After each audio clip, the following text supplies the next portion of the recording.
সম্মানিত লিসেনার্স, আসসালামু আলাইকুম। আমি এম.আর. চৌধুরী শুরু করতে যাচ্ছি অদৃশ্য জগতের সত্য ঘটনা অবলম্বনে একটি ইউটিউব চ্যানেল। চ্যানেলটি যদি আপনাদের ভালো লাগে তবে লাইক, শেয়ার ও সাবস্ক্রাইব করতে ভুলবেন না। আমাদের চ্যানেলটির নাম অদৃশ্য জগৎ। আমাদেরকে আপনাদের চারপাশে ঘটে যাওয়া সত্য ঘটনা পাঠাবেন। ঘটনা পাঠানোর ঠিকানা odrishyojogod@gmail.com। এছাড়া আমাদের চ্যানেলের ডেসক্রিপশনে অ্যাড্রেস দেওয়া আছে। ঘটনাটির নাম দিয়েছি ময়ূরীর জীবননাশ। যাই হোক, কথা না বাড়িয়ে আমি ঘটনাতে যাচ্ছি। শুরু করছি আজকের ঘটনা। ঘটনাটি অনেক বছর আগের, আনুমানিক 1960-65 সালের সময়ের ঘটনাটি ঘটে ব্রাহ্মণবাড়িয়ার নবীনগর থানার একটি গ্রামে। সঙ্গত কারণে ঘটনার নির্ধারিত জায়গার নামটি বলতে পারছি না। এক্ষেত্রে ঘটনার চরিত্রসমূহে ছদ্মনাম ব্যবহার করব। ঘটনার যে প্রধান চরিত্র তার নাম হলো ময়ূরী। তো ময়ূরী 20-22 বছর বয়সের একজন যুবতী মেয়ে। গ্রামের অন্য 8-10 জন নারীর মতোই তার স্বাভাবিক জীবন। ময়ূরী তার বাবা মার একমাত্র সন্তান।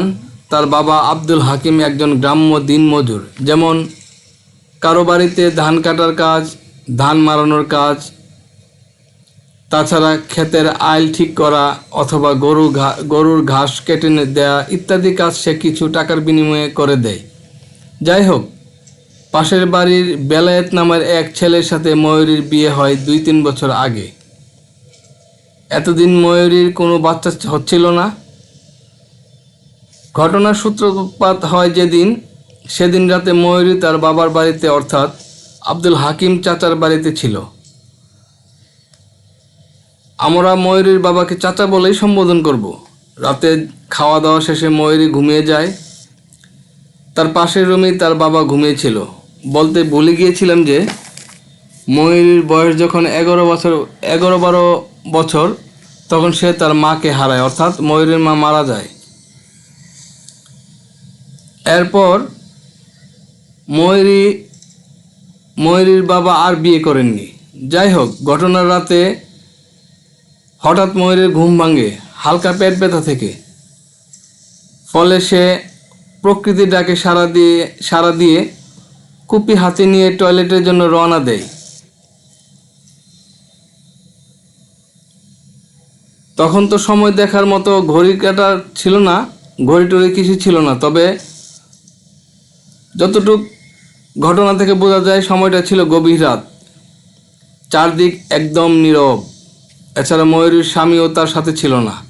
যাই হোক, ময়ূরীদের টয়লেটটা ছিল বাড়ি থেকে 25-30 গজ দূরে।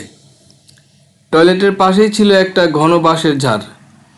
ময়ূরী যখন টয়লেটে যাচ্ছিল তখন সব কিছু স্বাভাবিক ছিল, কিন্তু ঘটনা ঘটে যখন সে টয়লেটে সেরে বাহিরে বের হয়।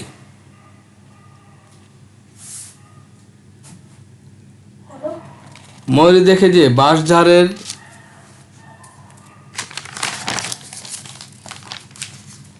সব বাঁশ মাটির উপর লেবেল হয়ে পড়ে আছে।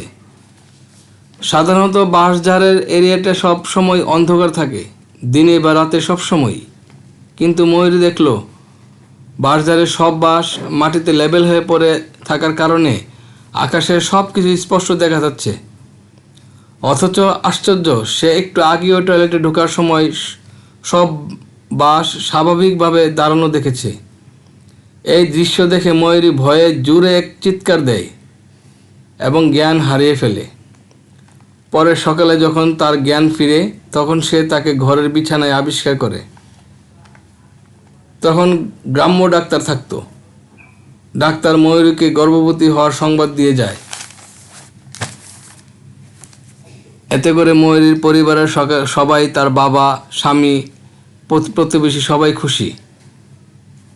কিন্তু খুশি এখানেই থেমে যায়, কারণ ভাবছেন ঘটনা এখানেই শেষ। না, ঘটনা শুরু এখান থেকেই। সবাই খেয়াল করলো যে ময়ূরীর পেট অস্বাভাবিকভাবে বড় হচ্ছে। যেখানে 2-3 মাসের গর্ভবতী মহিলাকে বোঝাই যায় না সে গর্ভবতী কিনা, সেখানে 2-3 মাসেই ময়ূরীর পেট এমনভাবে বড় হয় যে মনে হয় গর্ভধারণের 10 মাস পূর্ণ হয়ে গেছে। এর মাঝে একদিন ময়ূরীর এমন পেট ব্যথা শুরু হয় যে তার চিৎকার শুনে আশেপাশে সবাই ময়ূরীর বাড়িতে জড়ো হয়। এদিকে ময়ূরীর বাবা বিষয়টাকে অস্বাভাবিক মনে করে একজন ওঝা বা কবিরাজ ডাকেন। কবিরাজ ময়ূরীকে দেখেই বলেন যে তাকে জিনে ভর করেছে। তারপর কবিরাজ তার মন্ত্র পরে যখন ময়ূরীর গায়ে চিকিৎসা শুরু করেন, তখন জিনটা চিৎকার দিয়ে বলতে শুরু করে, আমাকে ছেড়ে দে, আমি চলে যাব।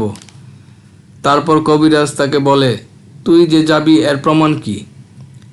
জিনটা বলে, আমি এই ঘরটা একটা ঝাঁকুনি দিয়ে যাব। তারপর সত্যি উপস্থিত সবাই দেখে যে ঘরটা এমনভাবে ঝাঁকুনি খায় যে মনে হয় এটি একটি কাগজের ঘর। তারপর ময়ূরী স্বাভাবিক হয়, কিন্তু 3-4 দিন পর শরীর অনেক দুর্বল হয়ে ময়ূরী মারা যায়। এর 1-1.5 বছর পর ময়ূরীর বাবাও একদিন ঘুমের মাঝে মারা যায়। তো এই ছিল কাহিনী। যদি ভালো লাগে তবে জানাবেন। আর আমাদের ইউটিউব চ্যানেলে আপনারা ঘটনা পাঠাবেন, সত্য ঘটনা। আমাদের ইমেল অ্যাড্রেস হচ্ছে অদৃশ্য.com, অদৃশ্যজগৎ.com। স্পেলিং হচ্ছে ODRISSOJOGOT@gmail.com। এছাড়া আমাদের ইউটিউব ডিসক্রিপশনেও আপনার ইমেল অ্যাড্রেসটি লেখা আছে। যদি আপনাদের ভালো লাগে তাহলে আমাদের চ্যানেলটি শেয়ার করবেন, সাবস্ক্রাইব করবেন এবং সত্য ঘটনাগুলি আমাদেরকে পাঠাবেন, যেন আমরা প্রতি সপ্তাহে আপনাদেরকে এই ঘটনাগুলো প্রচার করে শোনাতে পারি। এই বলে আমি বিদায় নিচ্ছি। M R Chowdhury. আসসালামু আলাইকুম।